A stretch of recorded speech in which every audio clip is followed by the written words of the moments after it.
شروع اللہ کا نام لے کر جو بڑا مہربان نہایت رحم والا ہے۔ الف لام میم۔ اہل روم مغلوب ہو گئے نزدیک کے ملک میں، اور وہ مغلوب ہونے کے بعد عنقریب غالب آ جائیں گے چند ہی سال میں۔ پہلے بھی اور بعد میں بھی اللہ ہی کا حکم ہے، اور اس روز مومن خوش ہو جائیں گے، یعنی اللہ کی مدد سے وہ جسے چاہتا ہے مدد دیتا ہے، اور وہی تو غالب ہے، بڑا مہربان ہے۔ یہ اللہ کا وعدہ ہے، اللہ اپنے وعدے کے خلاف نہیں کرتا، لیکن اکثر لوگ نہیں جانتے۔ یہ لوگ دنیا کی ظاہری زندگی کو جانتے ہیں اور آخرت کی طرف سے غافل ہیں۔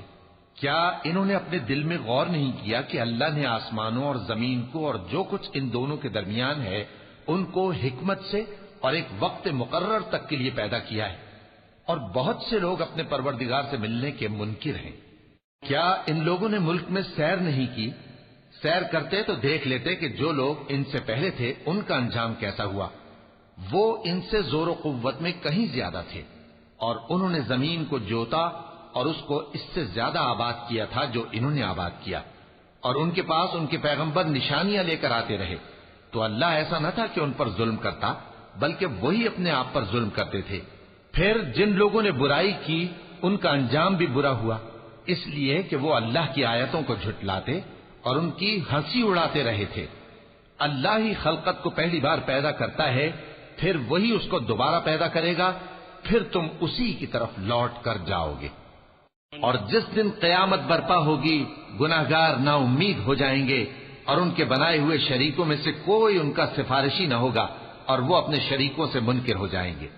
اور جس دن قیامت برپا ہوگی اس روز وہ الگ الگ فرقے ہو جائیں گے، تو جو لوگ ایمان لائے اور عمل نیک کرتے رہے وہ بہشت کے باغ میں خوشحال ہوں گے، اور جنہوں نے کفر کیا اور ہماری آیتوں اور آخرت کی پیشی کو جھٹلایا وہ عذاب میں گرفتار کر کے لائے جائیں گے۔